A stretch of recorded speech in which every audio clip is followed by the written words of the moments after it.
Assalamualaikum warahmatullahi wabarakatuh.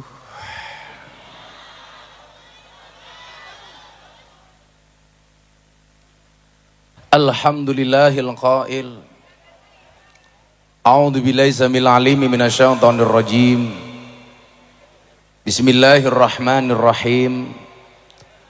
Wa kullan naqussu 'alaika min amba'ir rusuli ma nuthabbitu bihi fuadak. Allahumma salli wa sallim wa barik ala hadan nabiyil karim sayyidina wa maulana Muhammadin wa ala alihi wa ashabil mujahidin at-tahirin. Rabbi shrah li sadri wa yassir li amri wahlul 'uqdatam min lisani yafqahu qawli. Amma ba'du.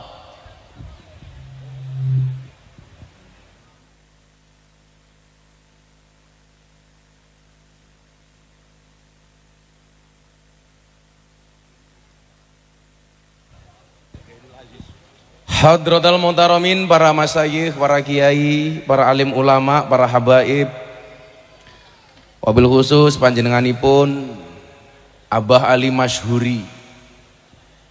Beliau ini sesepuh untuk saya, selain keilmuan juga spesialis suwo. Salah satu yang mendoakan istri saya ketika divonis kanker. Didoakan sama beliau yang tadinya dokter memvonis istri saya 2 tahun meninggal dunia. Alhamdulillah salah satunya atas doanya Abah Ali, hari ini istri saya sembuh total. Hampir semua doa yang dikasih Gus Ali untuk saya semuanya mustajabah, kecuali doa nambah istri. Belum terbukti sampai hari ini. Semoga beliau panjang umur, semoga beliau sehat. Segenap para kiai dan masyayikh, para sesepuh engkang tuhu kinabekten,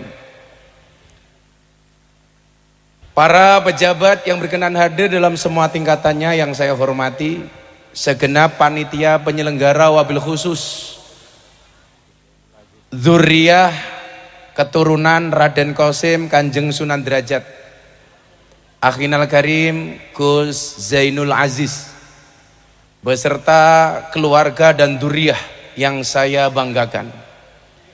Bapak Ibu kaum muslimin wal muslimat, jamaah haul Sunan Derajat dari manapun Anda berada yang berbahagia. Alhamdulillahirrabbilalamin, malam hari ini saya sowan, sudah 4 hari saya di Jawa Timur. Hari ini tadi saya menyelesaikan syuting sahur bareng Gus Miftah 5 episode, rampung baru jam 6, langsung saya berangkat ke Lamongan. Sebenarnya badan saya sangat capek, tetapi hati saya senang. Kenapa? Karena calonnya menang.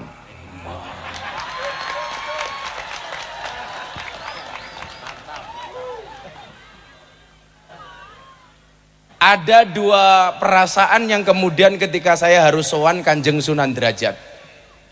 Yang pertama, sebenarnya perasaan malu. Orang seperti kita harus matur tentang kewalian seorang Kanjeng Sunan Derajat. Saya tadi matur sama Gus Zainul, zaman saya dulu masih lelaku,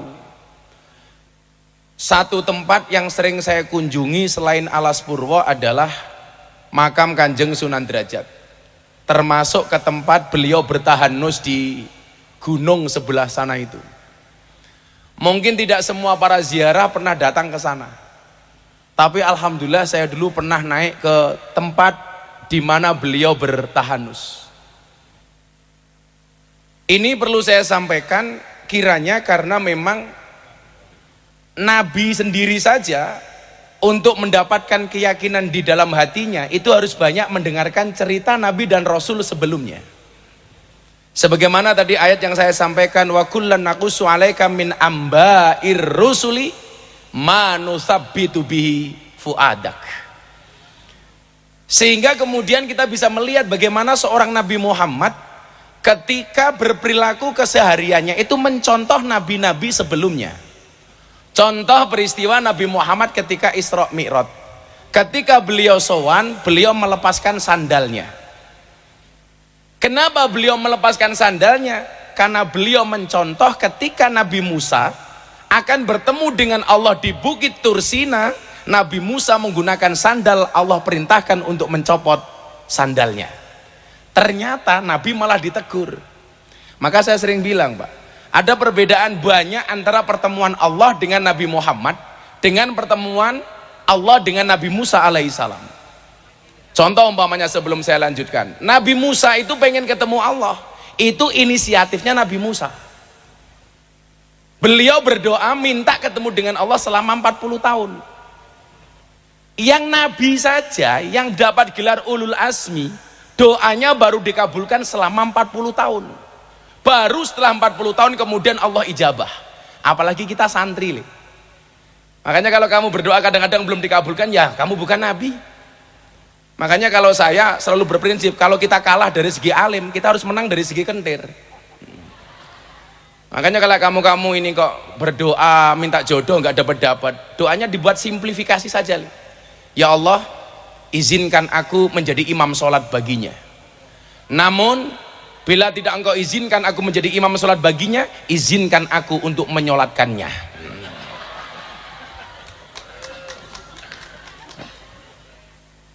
Tapi kalau santri-santri begini, insya Allah masa depannya insya Allah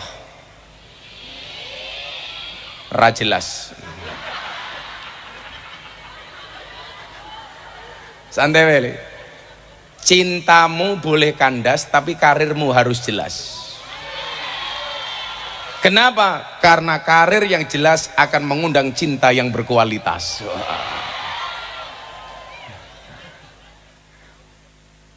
Betul, Bu? Saya kemarin matur temannya Abah Ali. Wong lanang ganteng kira penting, sing penting duwe duit. Lah kurang ajar, kaya jenengan Gus. Kowe berarti ngelokke aku merongos, kurang ajar ta kowe. Jadi ngaten, Mbah. Santri saya itu tanya lucu banget. Bah, kenapa di surga itu ada bidadari, nggak ada bidadara? Kita nggak pernah mendengar istilah bidadara. Kenapa selalu bahasa bidadari?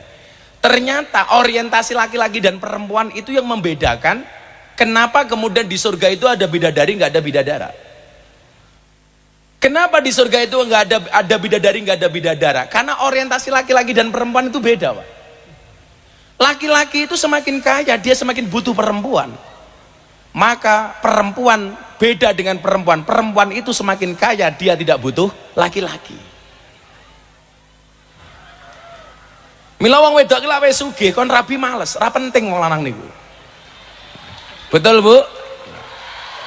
Laki-laki itu semakin kaya, dia semakin butuh perempuan, perempuan semakin kaya, dia tidak butuh laki-laki.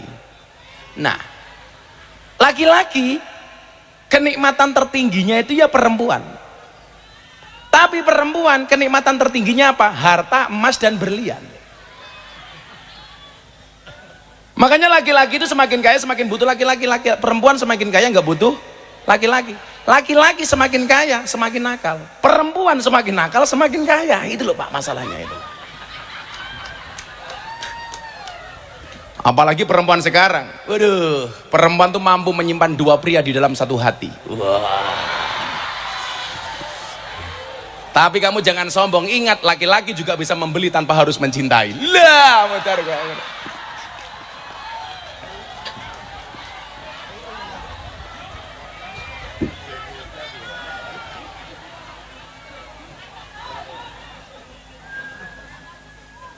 Saya ini pengen menceritakan Nabi Musa dicontoh oleh Nabi Muhammad itu, termasuk nanti pada akhirnya saya mau cerita. Di awal dulu ketika kontroversi saya ceramah di klub malam itu dasarnya apa? Apa korelasinya dengan Kanjeng Sunan Derajat? Itu mau saya sampaikan, Pak. ujungnya nanti ke sana lah. Nah, Nabi Musa itu 40 tahun nih baru diterima. Makanya ya awake dhewe lak ndonga bertahun-tahun baru dikabul gitu ya biasa-biasa saja. Maka kemudian Ibnu Athaillah mengatakan apa? La yakun ta'akhuru amadil ata'i ma'al ilhai fid du'a mujiban liyaksika. Fahuwa duminalaka al ijabah. Jangan sampai keberadaan doamu, keterlambatan doamu dikabulkan oleh Tuhanmu menjadikan kamu berputus asa. Kenapa? Karena fahuwa duminalaka al ijabah. Karena dia Allah pasti akan mengabulkan doa-doamu. Itulah alasan Pak, kenapa saya olahraga itu paling suka. 1 nge-gym, 2 sepedaan. Saya kalau sepedaan Pak, Jogja Sragen PP saya kuat Pak. 200 kilo saya sepedaan kuat. Karena bagi saya orang berdoa itu seperti orang bersepeda. Cepat atau lambat pasti sampai tujuan. Maka teruslah berdoa walaupun doa-doamu belum dikabulkan. Cuman pesan saya satu, kalau bersepeda tetap berhati-hati di jalan. Kenapa? Karena jatuh di aspal tidak seindah jatuh di pelukan mantan. Ya.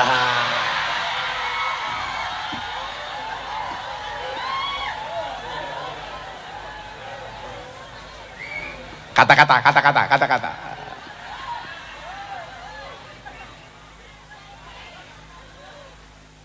Ya bocah hadrah itu. Berakit-rakit ke hulu, berenang-renang ke tepian. Mantanmu sudah ke penghulu kok kamu masih sendirian.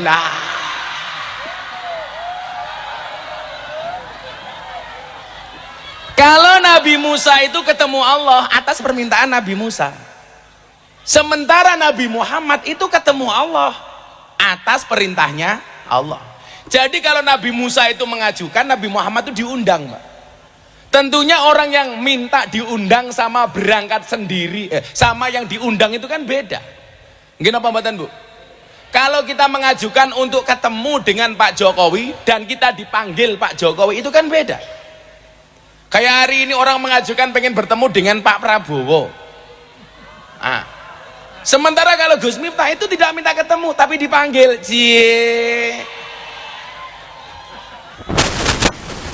Ya beda itu loh, beda.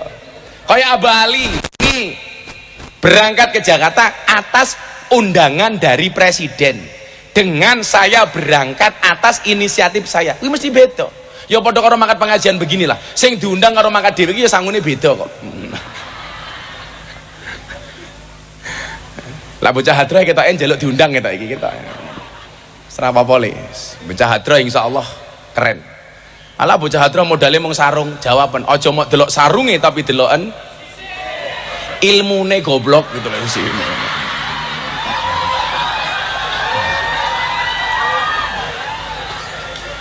Apalagi perbedaan yang lain umpamanya Nabi Muhammad dengan Nabi Musa. Nabi Muhammad, mohon maaf, Nabi Musa ketemu Allah itu hanya di Bukit Tursina. Sementara Nabi Muhammad di Sidratul Muntaha, wis beda meneh. Nabi Musa ketika ketemu dengan Allah menggunakan sandal, ditegur sama Allah. Musa, copot sandalmu. Injak-injak bukit ini karena ini akan menjadi tempat suci karena merupakan tempat pertemuanku dengan pertemuanmu. Lah Nabi Muhammad mendengar cerita ini ketika sowan Allah Bu, sandalnya dipakai. Mohon maaf, sandalnya dicopot. Malah ditegur. Muhammad kekasihku, pakai sandalmu. Loh, saiki kiai munggah panggung karo sing ra kiai beda kok. Lah munggah panggung ki kiai sandale dinggo. Abah Ali contohnya iki lho.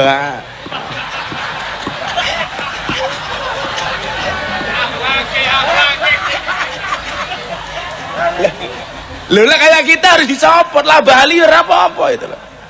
Kok Abah Ali rawuh tenggone panjenengan, sandalnya mau dicopot, ampun Mbah diasto mawon diagem mawon sandale.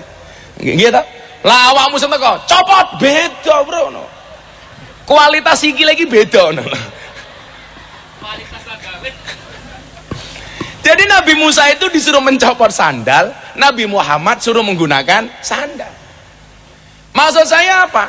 Seorang nabi sekalipun itu butuh diceritakan kisah-kisah nabi-nabi sebelumnya. Tujuannya untuk apa? Tujuannya adalah manusabbitu bi fuadak. Supaya hati ini luwih yakin. Lah kaya awake dhewe niki nyuwun sewu, butuh datang terhadap hal-hal para masyayikh, para kiai, terlebih para wali. Itu sama tujuannya. Manusia bitubifu adak dalam konteks yang lebih kecil. Sehingga kemudian apa? Kalau Habib Lutfi mengatakan sama kita dulu begini, salah satu hal itu dilaksanakan selain wayud karufihi manakibul mutawafa. Makanya tadi sebelum saya sowan sama Abah Rawuh, itu kan tadi pasti ada di dalamnya apa cerita tentang perjalanan Sunan Derajat. Karena ini bagian dari wayud karu fihi manakibul mutawafa. Selain itu apa? Hal ini sebenarnya dilaksanakan dalam rangka menumbuhkan rasa apa? Rasa malu.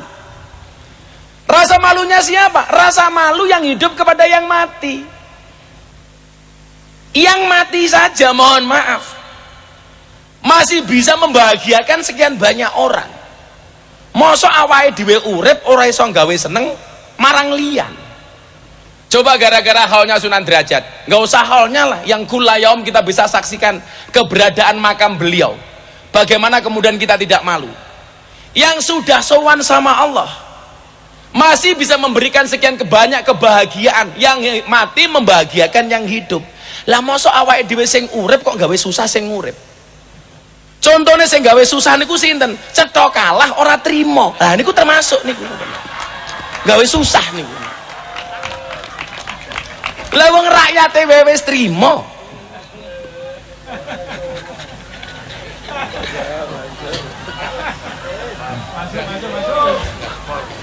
Gitu. Makanya kemarin saya diundang, "Le, sesuk sahur ya." Jam piro sahur ngene jenengan, Pak? Kalau matur ngoten. Jam pinten? So haul apa sahur? Saya pengen sahur bersama. Yang ceramah sebelum sahur Gus Miftah. Jam berapa? Jam 02.58 jamnya gitu loh. Tapi sekalian sesuk bukanya jam piro? Jam Ganjar plus Anies. Hah? Maksudnya 16.24.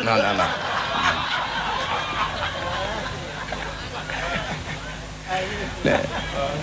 Coba gara-gara makamnya Sunan Derajat menumbuhkan rasa malu seperti apa? Sekian banyak manfaat yang beliau berikan. Kalau matur kali Abah, ternyata menurut Gus Zainul benar. Luar pulau itu yang paling banyak ziarah ke Jawa itu ya Lampung. Kebetulan Lampung itu tempatnya bapak ibu saya. Mbah saya itu Ponorogo. Tadi saya di jalan matur sama Gus Adim. Saya itu secara kultur lebih nyaman tinggal di Jawa Timur karena mbah saya itu Ponorogo. Yang kemarin Abah Ali bilang, "Le, kowe Mbah Ilyas." Nggih. Jadi kalau saya urutkan dari bawah itu Miftah Maulana Habibur Rahman punya bapak namanya Kiai Muhammad Murodi, punya bapak Muhammad Boniran, Muhammad Usman Jalal Iman Karyonawi Madarum, Kiai Ilyas, Mbah Muhammad Besari. Jadi urut ke-8 dari Mbah Ilyas, urut ke-9 dari Mbah Muhammad Besari.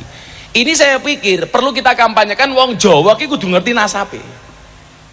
Sehingga kita tidak kalah ketika berbicara soal keturunan dengan kawan-kawan kita habaib umpamanya. Loh, habaib saja itu diminta tes nasab, tes DNA. Apalagi kita orang Jawa gitu loh. Oh, kurang gawean meneh niku. Kurang gawean niku. Lah kula nyuwun sewu, bukan kalau saya dalam konteks kita orang Jawa sendiri. Itu penting. Makanya tadi saya matur sama Gus Zainul, "Gus, urut pinten? Urut 14." Itu lumrah, Pak. Karena saya sampai Mbah Muhammad Besari saja nomor 9.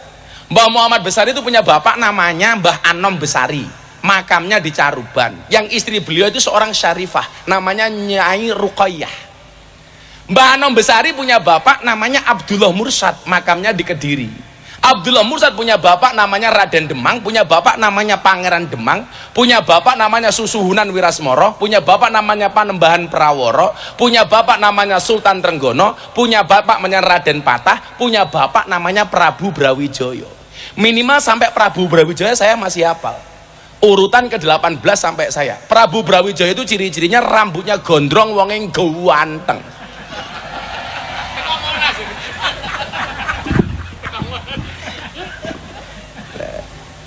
Nah, Mbah Sunan Derajat inilah yang kemudian menjadi salah satu inspirasi saya ketika saya dulu bolak-balik ke Derajat sowan ziarah seperti para peziarah yang lainnya ini, yang kemudian salah satu makalah beliau itu yang saya jadikan dasar dan asas untuk saya kemudian ngaji di klub malam dan di lokalisasi, Pak.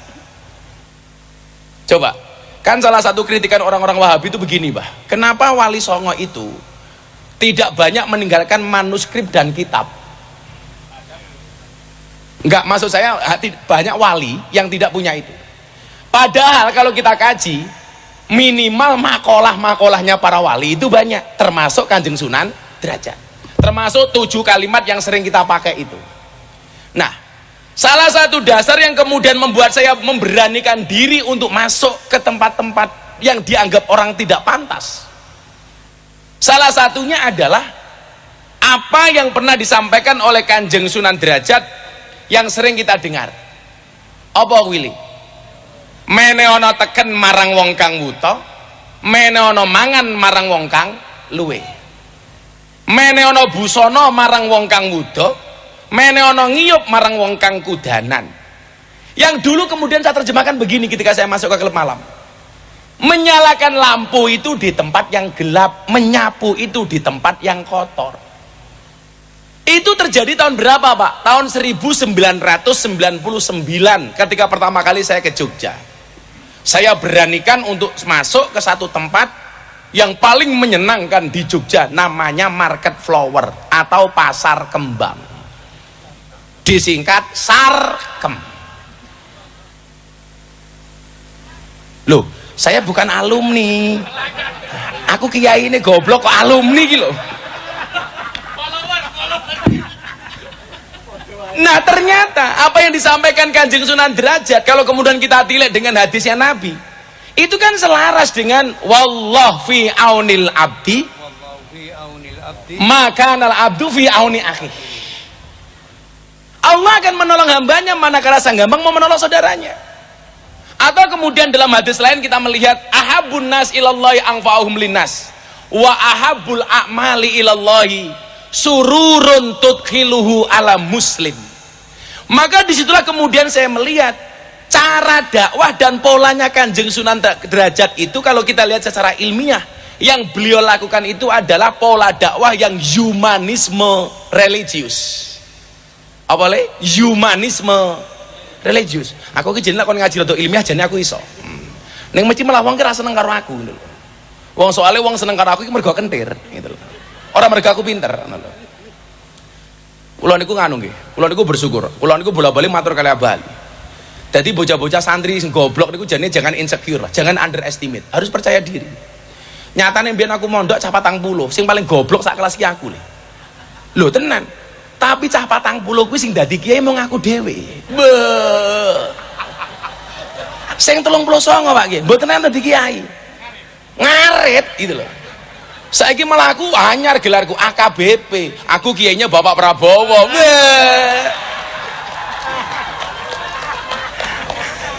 Menang ki bebas.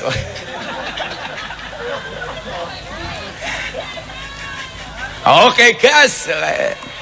Oke lah, ana wong ngelok gelak minta goblok tak jawab sorry ye. Coba. Pola dakwah humanisme religius ini apa? Memanusiakan manusia. Bagaimana orang di daerah Paciran, Lamongan dan sekitarnya akhirnya menyerahkan dirinya untuk menjadi seorang muslim, itu ketika merasa eksistensinya dihargai sebagai manusia oleh Kanjeng Sunan Derajat.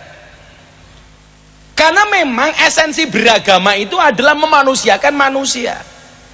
Sementara kelompok-kelompok yang keras itu pola dakwahnya berbeda dengan apa yang dilakukan oleh kita yang mencontoh Kanjeng Sunan Derajat umpamanya. Kalau Kanjeng Sunan Derajat itu pola dakwahnya humanisme religius, sementara kelompok mereka rata-rata dibalik religius humanisme, lebih mengutamakan pendekatan agamanya dibandingkan sisi kemanusiaannya. Nah, karena yang digunakan oleh Kanjeng Sunan Derajat itu humanisme religius, itu sesuai apa yang disampaikan oleh Al-Quran ketika menyampaikan tentang pola dakwahnya Kanjeng Nabi. Apa itu? Wa ma nursilul mursalina illa mubasyirina wa mungdzirin.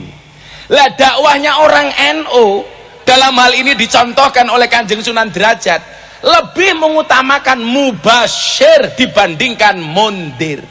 Makanya orang kayak Abah Ali ini nyenengke karena mubasyir. Kowe pengen warung mularis, wah golek pelayan sing ayu sing susune gede.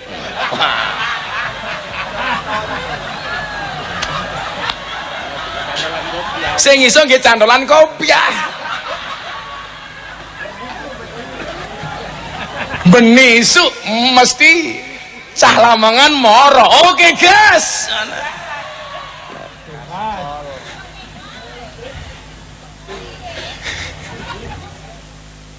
Nah, loh saya ingatin Pak, ngapunten nggih. Kan ada pertanyaan begini, Gus, dari sekian tokoh nasional itu orang anu sing paling nekat mblayar ngegas dari pertama dukung capres itu Gus Miftah, dan itu diakui sama semua orang. Itu mohon maaf, kalau ngomong soal reputasi itu ancaman bagi saya Pak. Itu akan mengganggu reputasi saya sebagai seorang mubalik. Apa mana kok jagone kalah, wah iso modar aku Pak, gitu loh. Tapi dari awal kemudian saya menyampaikan begini, yang tidak setuju kiai ngawal capres itu mesti orang fasik. Kemungkinan dua orang, dua hal. Satu, orang fasik, orang jahat. Kenapa?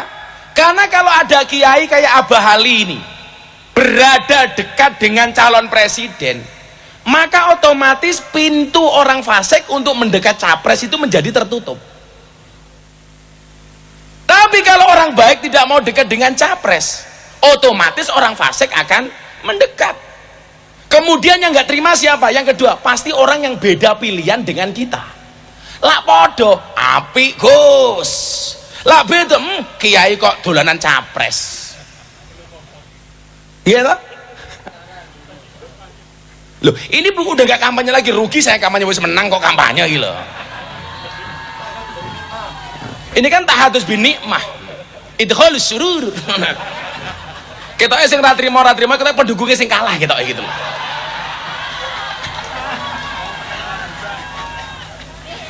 Seri ya. Nah, persoalannya begini Pak. Ini untungnya kenapa kiai-kiai Ahlussunnah kayak Abah Ali itu berada di lingkungan capres. Coba Anda lihat, saya sering matur. Sikapnya Pak Prabowo 2014-2019 memang banding karo 2024. Beda Pak.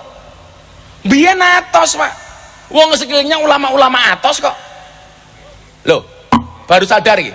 Dulu Pak Prabowo 2014-2019 itu keras Pak. Galak. Kenapa? Karena di sekelilingnya ini orang-orang keras. Bangsa FPI, HTI, 212. Malah kaya Wiro Sableng tuh, gitu loh. Coba sekarang Pak Prabowo itu kelihatannya apa? Gemoy. Ayo. Santuy. Lah, kiai ini model Abah Ali kok kepiye ta? Iya ta? Makanya kan beliau mas kita. Calon presiden sing paling cerdas kuwi Anies. Sing menang Prabowo. Sing paling bulet. Aku rawani neruski aku, sumpah aku. Maka benar apa yang kemudian disampaikan oleh Ibnu Athaillah. Apa? Latas habman la yunhiduka haluhu wala yadulluka 'alallahi maqaluhu. Artinya pola seseorang itu tergantung sahabat orang-orang yang ada di sekitarnya Pak. Hari ini nyuwun sewu, ketika ada sekian banyak kiai Ahlussunnah di sampingnya Pak Prabowo umpamanya, kita punya harapan gambaran istana ke depan itu tetap Ahlussunnah. Coba Anda bayangkan kalau kemenangan Pak Prabowo sekarang di sekelilingnya itu orang-orang Wahabi Pak, sing wong sing cangkeme atos. Ayo, nanti pas pampres begitu ada orang datang, takbir, lah cilaka Pak. Ayo. Kalau sekarang full senyumin saja. Lah, ya beda meneh kuwi. Makanya saya bilang ketika saya acara gerakan moderasi bersama tokoh-tokoh Hindu di Bali, Allah itu ketika kita berbicara keadilan, konsepnya apa? Wadu'u syai'in fi mahalli, meletakkan segala sesuatu sesuai dengan porsinya. Contoh bentuk keadilan Tuhan kepada Indonesia niku napa? Menempatkan pulau seindah Bali dengan mayoritas orang non-Islam yang ada di dalamnya, sehingga Bali bisa berkembang, Pak. Maju. Wong aku sempak kotangan tok monggo, sumur susune dijemur monggo. Loh, coba Anda bayangkan kalau pulau seindah Bali itu di dalamnya orang Islam yang keras-keras, Pak. Begitu ning Pantai Kuta ndelok wong sempakan kotangan tok, takbir, mulai ning Australia, Pak, bule nih. Loh, kalau saya sama Gus Zainul lihat seperti itu bukan takbir, Pak, traktir. Nah, maksud saya ini selaras dengan humanisme religius yang pondasi dan asasnya itu sudah diletakkan oleh Kanjeng Sunan Derajat. Makanya saya dulu santai saja ketika masuk.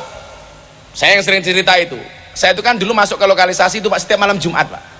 Setiap malam Jumat saya datang ke musola. Musola itu saya kasih nama MTS, Musola Tengah Sarkem. Wes, pokoknya saya sholat di situ, wirid, matehai untuk mbak-mbak londe, Al-Fatihah itu, guys. Sampai akhirnya malam ketiga, preman terbesar di Jogja waktu itu almarhum Gunardi Joko Lupito dengan membawa senpinya itu datang ke saya, Pak, begini, macam-macam tak pateni. Ya karena otomatis apa yang saya lakukan mengganggu stabilitas mereka di dunia kemaksiatan. Namanya gunjek. Macam-macam tak pateni. Saya cuma matur, Om, kasih saya kesempatan. Toh saya hanya mendoakan mereka, salah saya di mana? Ya wes, terus no. Sampai akhirnya malam ke-7, Jumat ke-7 saya datang. Yang ngikuti saya dari belakang bukan lagi preman, mbak-mbak begenggeknya ini. Begitu saya masuk musola, yang kemarin saya renovasi, Bah. Sekarang musola saya kasih karpet bagus, saya ganti atap, saya cat, ganti keramik, macam-macam. Akhirnya dari situ mbak-mbak ini beberapa PSK datang mengikuti saya masuk ke musola ini. Saya biasanya kalau sholat malam, surat pendek atau Fatihah yang saya baca itu pasti sir. Karena di belakangnya ada mbak-mbak begenggek ini. Tapi demi Allah, Pak, saya ngaji sama mereka sudah 20 tahun lebih. Sekalipun saya nggak pernah manggil mereka di hadapan mereka begenggek atau londe, itu nggak pernah. Kan nggak mungkin, mbak-mbak para londe rahimakumullah, kan nggak mungkin. Jelas nggak mungkin. Atau Allah umruhum munak jelaka. Saat itu begitu saya baca Fatihah, kok mereka di belakang saya kok ikut mendengarkan nyemak orang sholat. Akhirnya bacaan surat yang saya baca secara sir itu saya baca secara jahar. Saya ingat betul waktu itu yang saya baca itu surat Al-Muzammil, kelingan aku. Setelah Fatihah saya baca, mereka mendengarkan. Ya ayyuhal muzammil qumil laila illa qalila nisfahu wa inqus minhu qalila au zid alaihi warattilil qur'ana tartila inna sanulqi alaika qawlan saqila. Yang kemudian membuat saya ternyuh apa? Mereka yang dianggap ahli maksiat mendengar tartil Quran nangis, Pak. Krungu wong ngaji ki nangis. Wallah mereka nangis. Kemudian saya lanjutkan di pertengahan ayat itu kan apa ya, pertengahan ayat cerita tengane piye lali aku.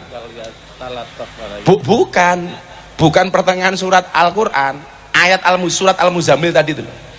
Inna nasyatal laili yashadu wat'aw wa ghwamu qila inna laka fin nahari sabhan tawila wadhkur isma rabbika wa tabantal ilaihi tabtila rabbul masyriqi wal maghribi la ilaha illahu fattakhidhu wakila wasbir ala ma yaquluna wahjurhum hajran jamila wadharni wal mukadzibina ulin na'mati wa mahilhum qalila.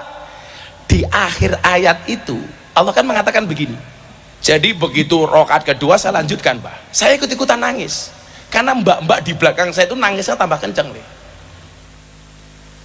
Begitu mereka nangis, saya ikut-ikutan nangis. Kenapa saya ikut-ikutan nangis? Apakah karena saya terenyuh ingat dosa? Ora, aku gengsi. Lah wong lonte wae nangis masa aku ora. Jadi pertengahan ayatnya kan begini Pak itu. Inna rabbaka ta'lamu. Ana sing hafal ora iki? Masa Al-Muzammil rapal.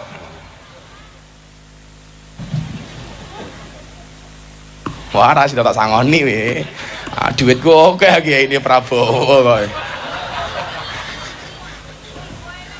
Malah kul huwailek lho. Orang ngono meneh bedane beda meneh ning Yogya ana. Imame bar Fatihah inna, tapi lali arep inna apa? Inna meneng meneh. Inna akhirnya makmum mburi bengok banget. Inna lillahi wa inna ilaihi rajiun. Di akhir ayat itu kan Allah mengatakan apa? Wastaghfirullah, wastaghfirullah, innallaha ghafurur rahim. Nah, rampung sholat Pak, mbak-mbak ini nanya, mas, jenengan iki wong kentir, mun malam Jumat kok moro ning lokalisasi. Muncul itulah kalimat pertama yang saya gunakan dari Kanjeng Sunan Derajat ketika mbak-mbak itu bertanya kepada saya. Tapi waktu itu bahasa saya apa? Wenono ageman marang wong wudo, wenono tongkat marang wong wuto. Yang itu intisari dari Kanjeng Sunan Derajat. Maka saat itulah kemudian mereka bilang, Mbok Gus Miftah ngaji di sini. Nah, itu terjadi tahun 1999. Maksud saya apa? Kalau hari ini orang mengenal saya, asbabnya ya salah satunya Kanjeng Sunan Derajat yang memunculkan bagi saya keberanian untuk mengambil resiko. Karena kan gak semua orang berani Pak. Makanya kemarin saya sampaikan, kula saya ini dakasura rohusa ilal adaba. Segala sesuatu kalau jumlahnya itu banyak pasti murah kecuali adab. Makanya anak-anak santri itu kalau pengen mahal gampang, jadilah yang sedikit. Karena barang itu kalau sedikit pasti langka, kalau langka pasti antik, kalau antik harganya mahal. Kiai ki oke le, sing ngurusi lonte jarang. Sopo? Gus Miftah. Berarti Gus Miftah kiai? Kiai larang goblok.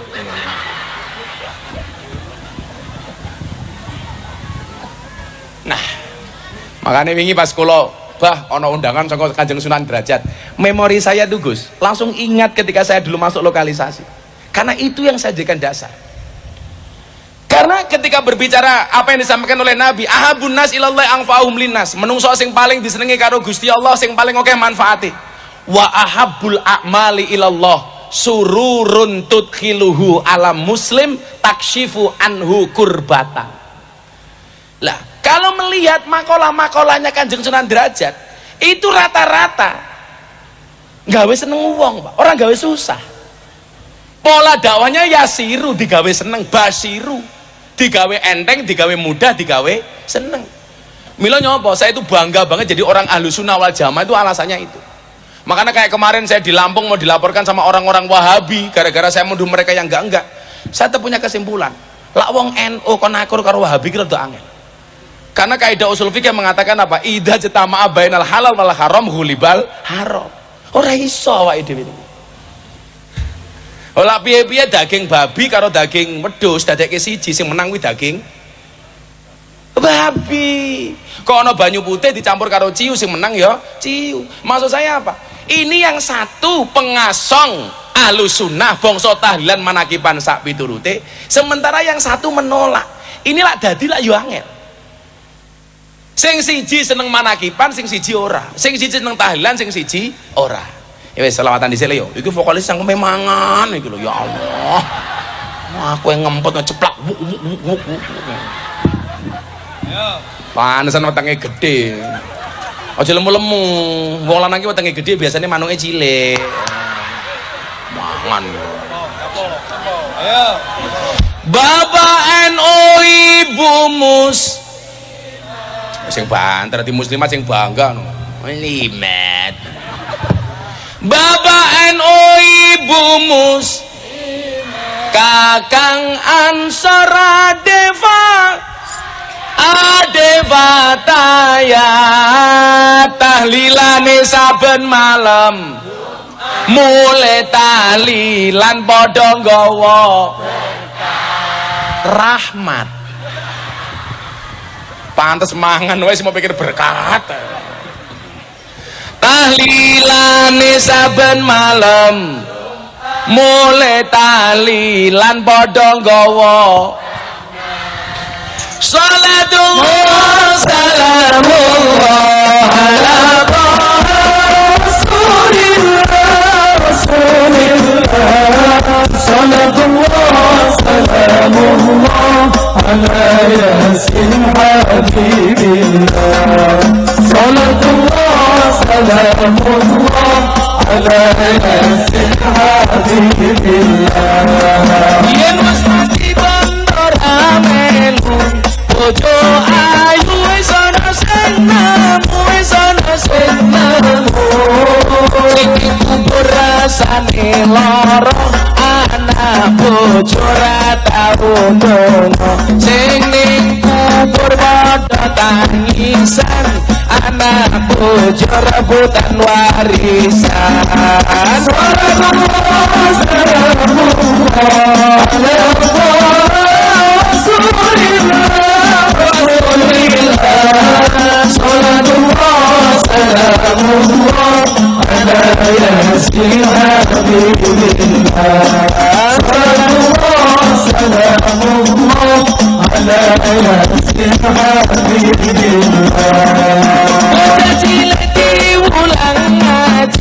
soyen dadi kiai dadi kiai bisa nojo mong dolanan ayo sregep merek pengajian urip bisa nojo mong dolanan ayo sregep merek sholawatan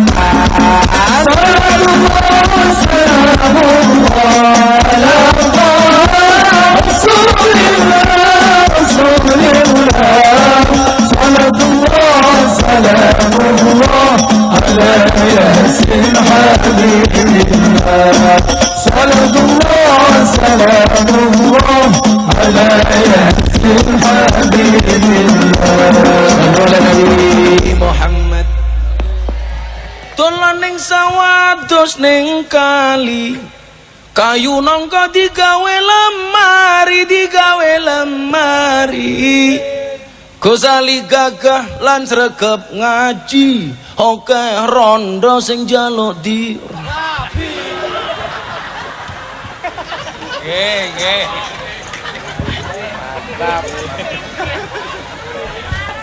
kualat aku lho kan nganu to doaul mar'i li akhihi ka duaihi li nafsihi dadi lakon ndongake wong liya kuwi padha karo ndongake awakku dhewe neng aku ora wani lha sing gelem wah antri bro gantengnya kaya ngene kok tapi sorry ya saya adalah laki-laki yang setia karena saya punya prinsip lelaki yang hebat bukan lelaki yang mencintai banyak wanita tetapi mencintai satu wanita dengan banyak cara. Saya harus ngomong seperti itu kenapa? Karena direkam banyak kamera. Konangan bojoku modar pak halalah sak ngalim-alime kiai dikitak bojone goblok dadak tak kandhani lawang Sayyidina Umar setan iblis demit wedi karo Umar beli aja wedi karo bojone kok mila lah ana wong Lamongan bojone galak niku insyaallah dua kemungkinan pertama Anda akan menjadi walinya Allah seperti Umar amin atau kemungkinan kedua min alamatil stroke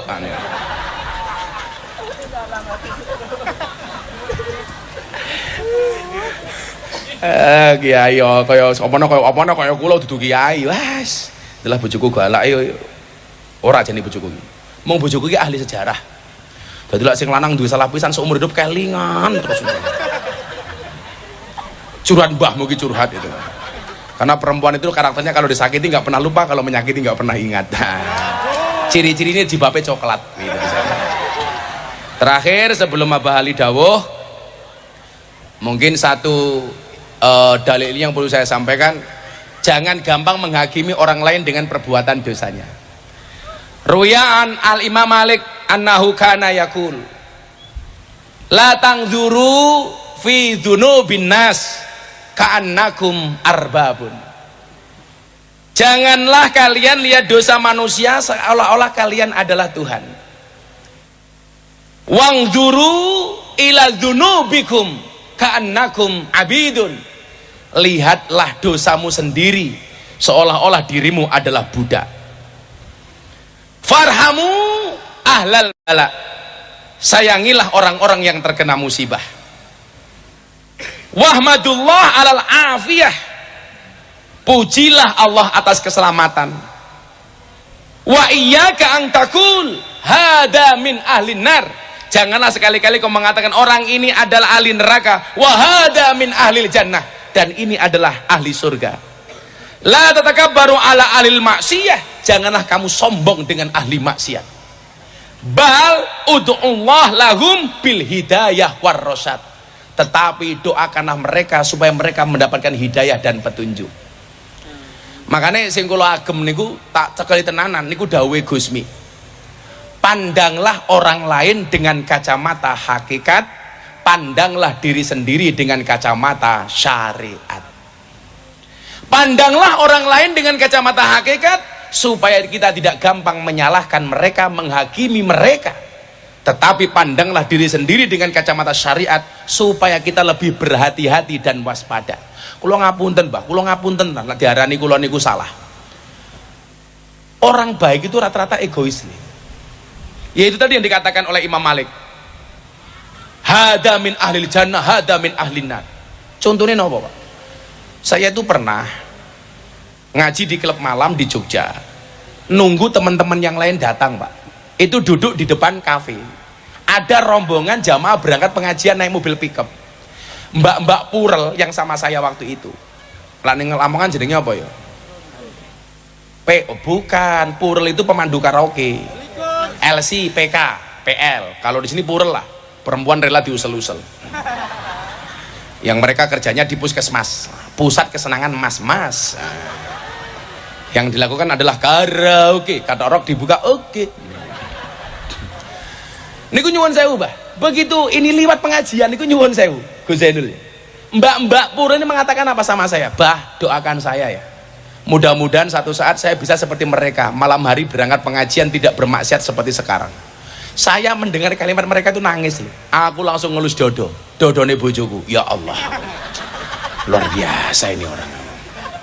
Satu saat saya nganter kiai-kiai dari luar kota, lewat Jalan Magelang melewati klub malam, karaoke dugem. Ada mbak-mbak berpakaian seksi. Kiai yang saya derek ini ustadz-ustadznya ngomong apa sama saya? Dasar kalau Gus ahli maksiat, bengi-bengi ngumbar aurat mendatangkan murkanya Allah. Saya kemudian berpikir begini, ahli maksiat memandang orang baik dengan kacamata kasih sayang. Sementara orang baik, orang yang dianggap baik memandang ahli maksiat dengan penuh kebencian. Bukankah kemudian kita ingat alaihissallahu bihakamil hakimin? Allah itu menciptakan manusia untuk saling mengenal dan menasehati, bukan untuk saling menilai dan menghakimi. Celakanya apa? Inilah diterjemahkan makalah Mbah Sunan Derajat itu mesti wakil banget. Celakanya apa? Seringkali kita menjadi hakim dan jaksa bagi kesalahan orang lain, tetapi menjadi pengacara bagi kesalahan kita sendiri. Kalau ada orang lain salah, kita hakimi, kita tuntut, kita eksekusi. Tetapi kalau kita salah, membela diri. Kulo ngaji bah teng Cikarang, teng Bekasi mau pindah ke Cikarang, lewati lokalisasi di daerah Kalimalang. Emplek-emplek niku lah. Kaca mobil saya buka. Niku mbak-mbak lokalisasi langsung bengok, "Gus Miftah, mampir bah." Gitu. Apakah saya mampir? Saya datang. Dok, ngumpul. Berapa yang masuk malam hari ini? 100 orang, Mbah. Mau nggak pengajian sebentar? Wah, mau, Bah, ngumpul 100 PSK. Saya ngomong sebentar. Setelah itu apa? Yang saya bacakan cuma satu ayat dalam surat Az-Zumar. Qul ya ibadiyalladzina asrafu ala anfusihim la taqnatu mir rahmatillah. Innallaha yaghfiru dzunuba jami'a innahu huwal ghafurur rahim. Rampung ngaji mereka saya tanya, "Dok, Rata-rata kalian semalam dapat berapa minimal? 200.000 bah. Semalam minimal kamu bawa uang berapa? 200.000. Oke, sekarang perjanjian sama saya. Nopo bah? Semua mbak-mbak yang hadir saya bayar 200.000. Saya sedekahi 200.000. Tapi syaratnya satu. Nopo bah? Setelah saya kasih uang 200.000 semuanya pulang, besok pagi bangun sholat subuh. Setuju? Setuju. Kalau ada duit kabeh pak, 200.000. Nyoh. Selesai. Waktu itu saya masuk mobil. Kiai yang jemput saya ini ngomong apa sama saya? Mubadir Gus. Saya waktu itu mikir, sing dimaksud mubadir ki apa? Mubadir bar takai duit saya ki leren sesuk kerja meneh, apa mubadir tak bayar tapi rata keloni. Maksudnya apa Kiai? Mubadir Gus. Saniki jenengan kayak duit mereka leren, toh mereka besok bekerja lagi. Kula nesu, Mbah. Kenapa saya marah? Bagi saya mohon maaf, orang berhenti maksiat 1 detik saja itu prestasi. Ini semalam berhenti maksiat Anda katakan mubadir, itu dari mana logikanya? Makanya kayak ibu-ibu nderek pengajian Abah Ali dalu menika mangkat jam itu mulai jam 12 bengi. Selama pengajian belas ora paham. Napa ono manfaate? Ono. Minimal manfaat nggih bojomu ning omah. Karena selama kamu pengajian, suamimu terbebas dari penderitaan. Ono kok kepiye iki lho.